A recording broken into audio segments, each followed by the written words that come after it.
Good evening, everybody. I'm going to call the regular City of Prescott Council meeting to order.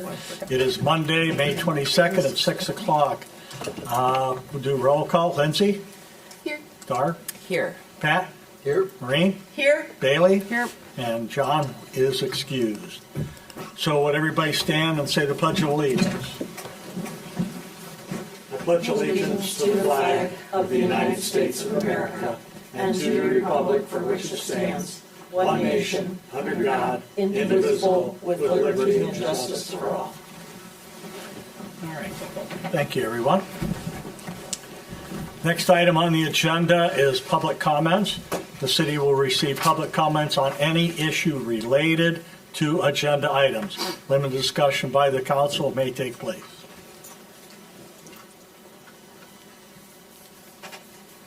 Hearing none, we'll move to the consent agenda. Personnel Committee minutes, May 3rd.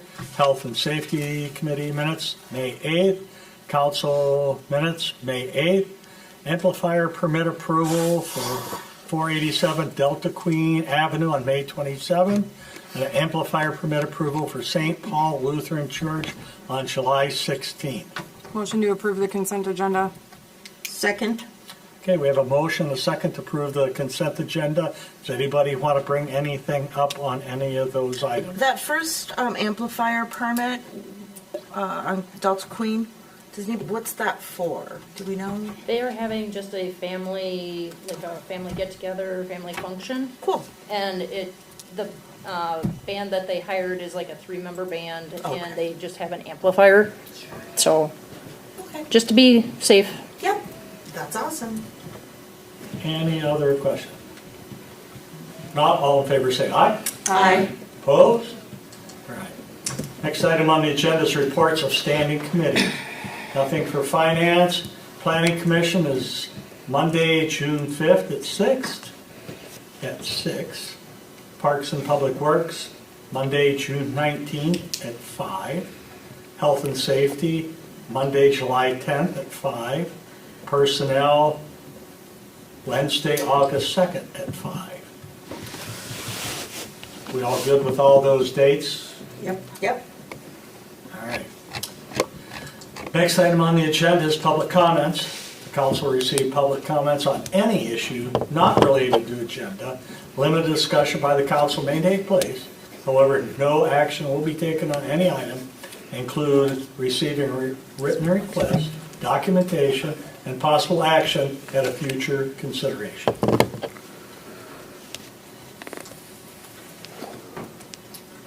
All right, hearing none. Next item on the agenda is approval of the application by the municipality for permission to detour state trunk highway traffic for Prescott Days on September 9, 2023.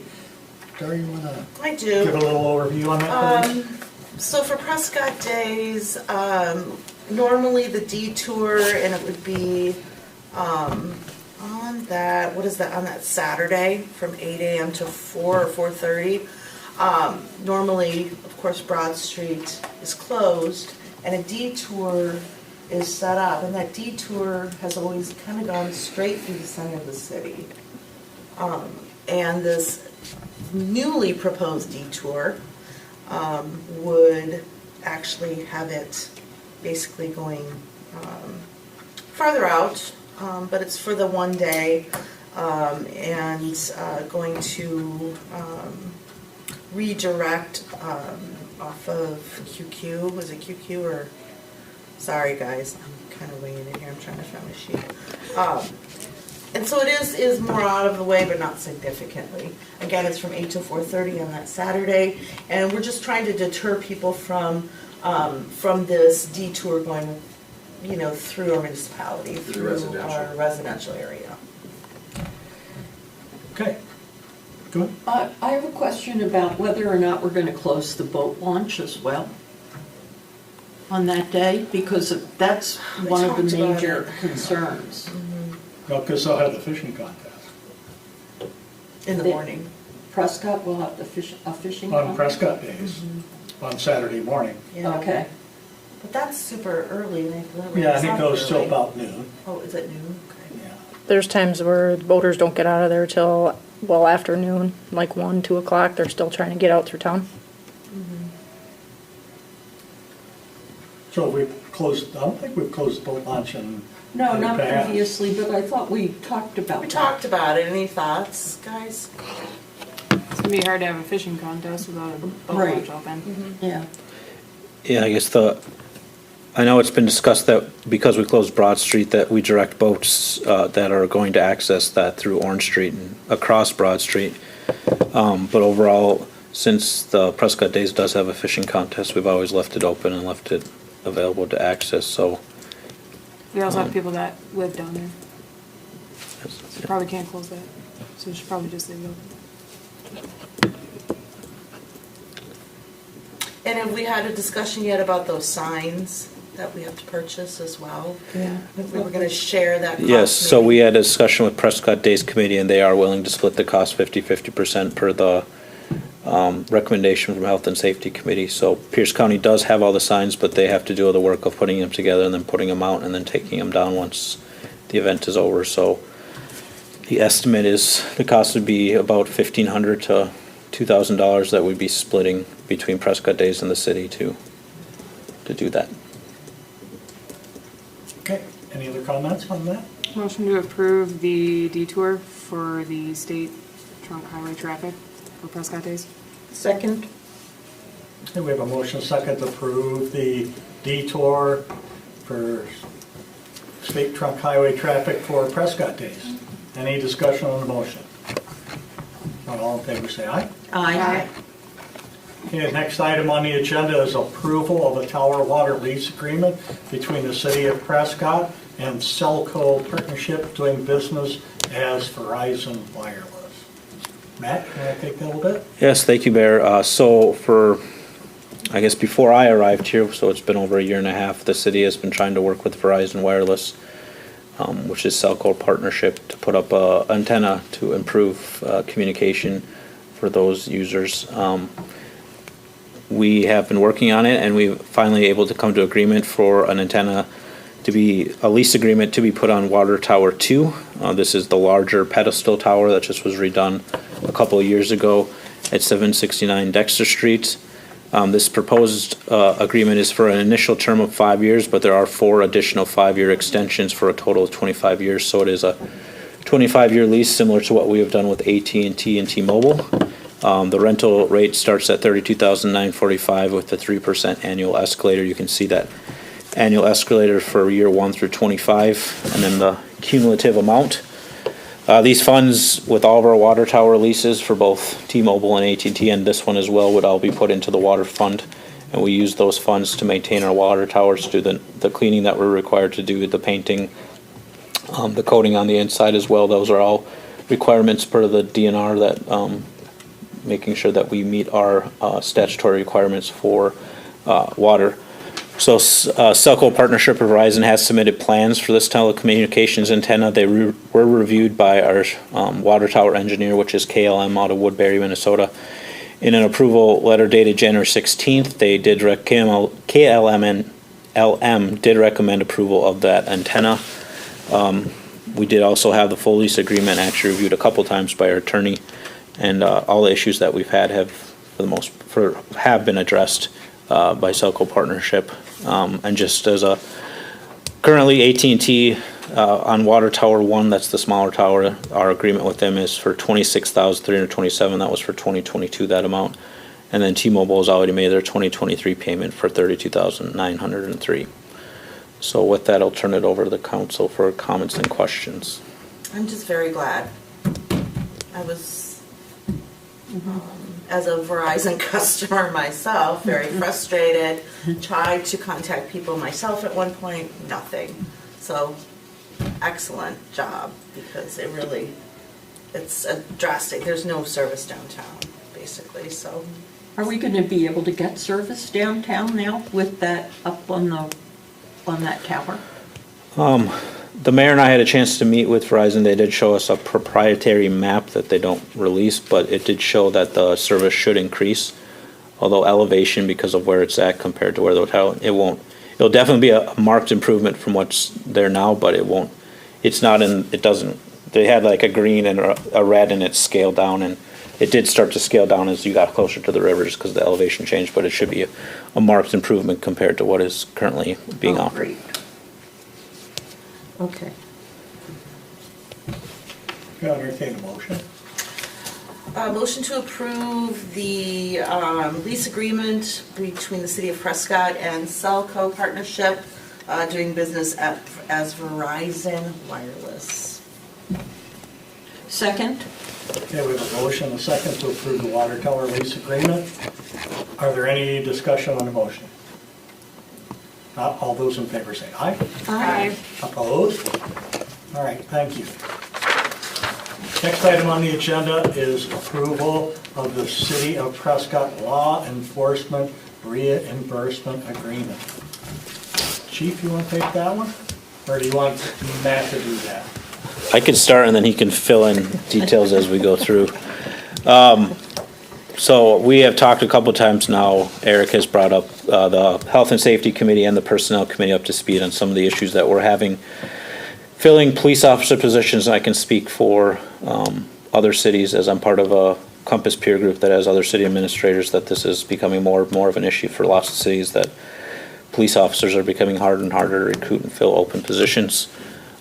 We have drafted a recruitment flyer. We were able to fill one of the 3 vacancies a couple weeks ago. Police Commission did hire someone who was just finishing up their basic law enforcement training. However, with 2 positions still open, one of the things that we have wanted to start look at is many communities around us are doing recruitment based on officers or candidates not fulfilling their basic law enforcement training, and then sponsoring them through that basic law enforcement training. So essentially what that means is that individual who is qualified in all other areas but hasn't finished their 720-hour training program applies, and then we hire them, and then essentially we pay them to go through basic law enforcement training for that 720-hour training program. So for that would mean that we'd be paying them $27.15 per hour. That'd be the starting wage per our union contract for 2023. And then based on once they finish that, then we would want them to work for us, and that's what this reimbursement agreement is looking at. Essentially, it's a 36-month commitment, and that if they aren't able to fulfill that, it goes in increments. And what those reimbursement covers is all the money that we spend on background investigation, medical, psychiatric, drug screening, and other employment-related examinations, uniforms and equipment issued by the city, law enforcement training expenses, including travel, meals, lodging, and mileage, and then salary paid to other during basic law enforcement training and field training sessions to others. So like I said, then the first 18 months would be a full reimbursement of those costs. After 18 months to 24 months, it's 67%, and then 24 to 36 is 33%, and then once they've finished that 36-month commitment, there is no more reimbursement. So in total, the city estimates that the initial expenses would be about $17,000. This is separate from the actual salary we'd be paying them during that time. That would be an additional $19,548. But that $17,000, it is slightly, as talking with the chief, one of the things that we can do through the state of Wisconsin is we can actually get reimbursement for sending them through basic law enforcement training, such as the travels, meals, lodging, and mileage. But if they were to quit and we had a number of expenses built up before that time, then we could at least go after those expenses for that as well. Tuition. And tuition as well. So, I mean, given the current state of recruitment, I can speak for Eric is doing a great job of filling in shifts, but it's not ideal having your police chief filling shift when there's administrative work to be done. So trying to get candidates to fill those open positions is kind of why we are bringing this forward and want to see it happen. And each time we get a candidate, we would be bringing this agreement specifically for that candidate for approval, so you are fully aware of what's going on. And that 17,000, what account is it coming out of? Or like what, general or? My budget. Your budget? Just, I was only asking because it gets reimbursed, so I'm like, does that technically get covered by the different fund, just because it's not It'd be the same as what we do with training every year. Okay, So I send everybody to training for their 24 hours, and the state reimburses us X amount of dollars for each officer. Well, that originally comes out of my training budget, and then when it comes in, Beth just then takes it, puts it and back goes in. to yours. Okay, cool. Yep. And if I'm reading this, so the reimbursement for the 17, which is for the costs of training, not, the 19,548 is the wages that we would pay them while they're getting trained. And the 17 now, and as it said, we don't actually reimburse them that the first date of employment through 18 months after the date of hire, the full reimbursement amount. So we don't start reimbursing them until they finish their training for that? What do you We mean? pay that as they go?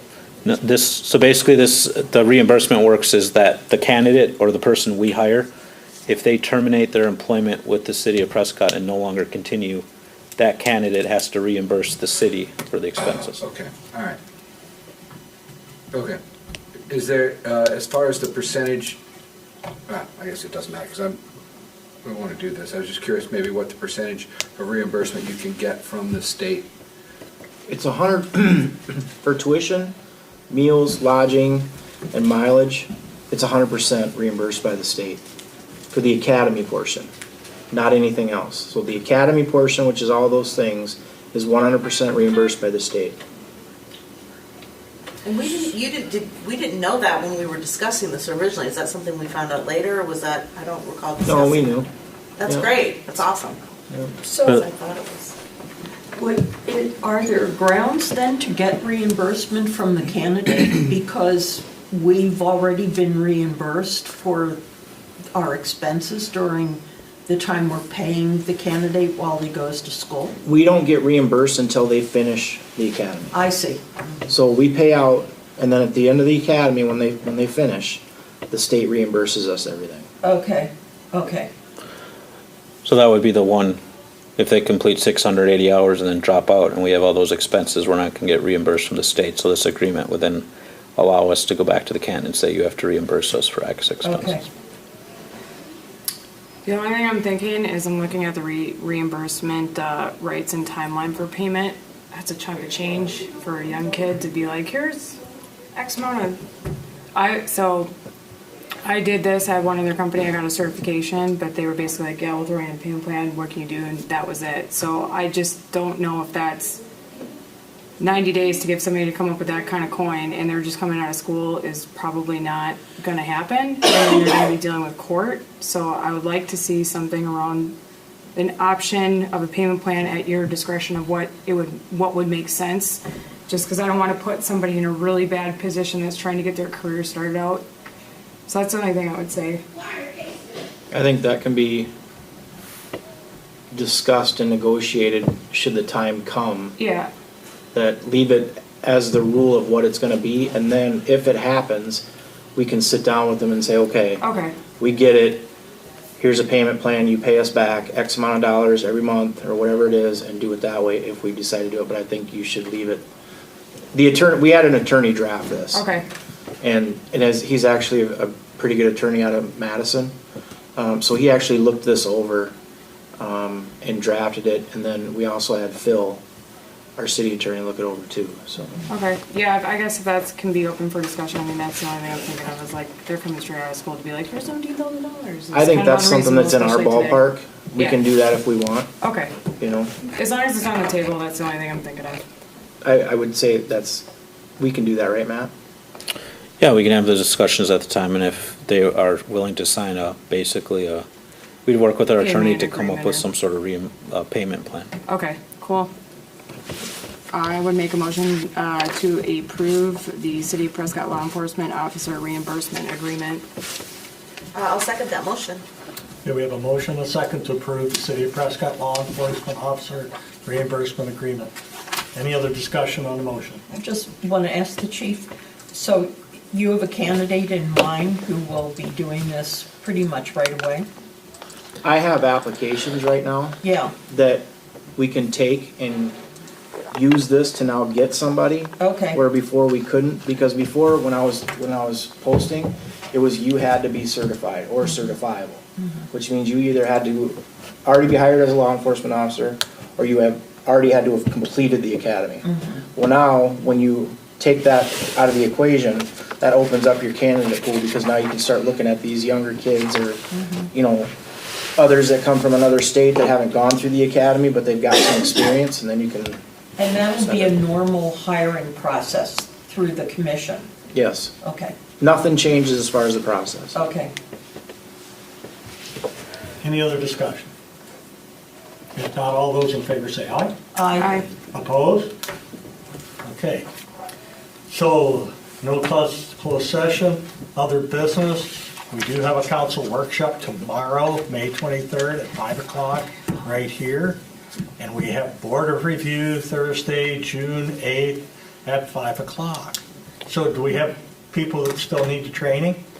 Yes, so I'll have to get Pat, since, or Councilmember Knox, since he's new this year, get him the training. Just to note, the June 8th is just a statutory requirement that we meet once within 40 days of the fourth Monday, or 45 days, something to that effect. So basically, we're going to open the meeting. It's going to last 2 minutes, and then we'll close, and then we'll re-adjourn in September when our full Board of Review will be happening. And then I think Rochelle's actually already ordered the training, so we're just waiting for that, and then we'll get that to you. And we have to have that. Online, I think you said. Actually, I have actually, it did come in. I Okay. have the manual, there's a manual and video. So, Exciting. It's a great video. What my summers are for, not feeding kids. Training.